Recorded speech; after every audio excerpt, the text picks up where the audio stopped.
Assalamu alaikum jama'a. Wannan bidiyo na mata ne musamman.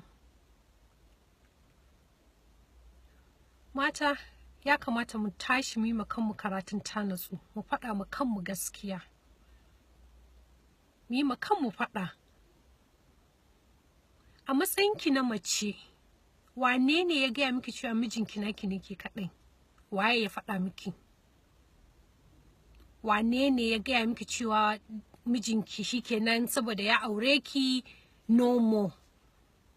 Ki manta Allah ne ya ce su yi guda hudu Allah ya ce su yi, kuma Allah ya ce su yi guda hudu ne saboda shi ya san menene ke cikinsu, shi ya san me ya halitta da su. So who are you? Ki ce wai ke daga ke ba wata, ke you can't stand seeing your husband with another woman. Who are you? Amma idan ke ce za a aura ba matsala, amma idan ke ce za a kawo mawa, lokacin ne tashin hankali, threats da sauran abubuwa. Duniya za ta ji cewa yau mijinki zai karo miki aure, amma idan ke ce za a aura da guda da murna za ki shiga. Idan kuma 'ya'ya gare ki, kina da 'ya'ya, kin kasa kin tsare ba wacce za ta shigo miki gida, amma kuma kina son a auren miki 'ya'ya, to waye zai aure su? Ki dafa su ki ci idan abinci ne. Wallahi mu yi kanmu faɗa, mu yi kanmu faɗa. Irin wannan muguwan al'ada, barikanci kawai, mun ɗauki mugun al'ada mun ɗora mu kanmu. A wancan lokacin tasowar da muka yi, da wuya ka ga gida, kafin ka ga gida ɗaya da babu mace biyu, kaga guda 10 da akwai mace da tafi guda ɗaya. So menene namu? A wancan lokacin ma fa kenan da babu wai mata da yawa. Yanzu da mata aka yi doubling. Ya kike son a yi da su? Ya kike son a yi da su?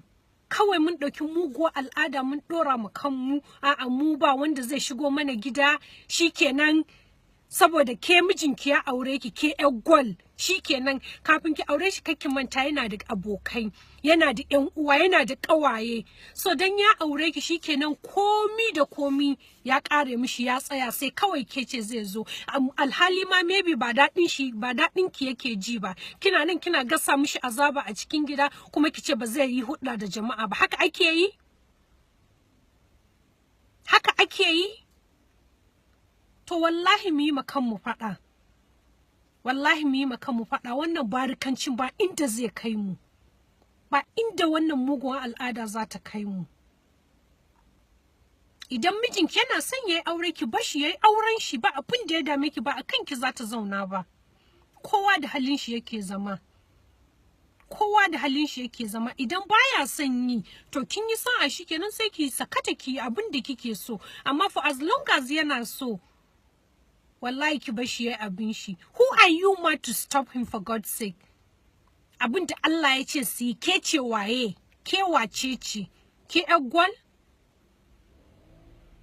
Irin wannan labaran mace ta kashe miji, mace ta kashe miji, mace ta kashe miji, wallahi abun ba ka ma iya ɗauka.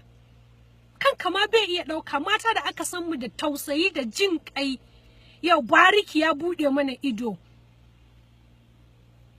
Ke sai dai kawai da ke da mijinki, har ki iya ɗaukan wuƙa ki je ki daɓa wa mijin da kika taɓa cewa kina so, mijin da kika haifa, mijin da kika haihu da, ki kashe shi.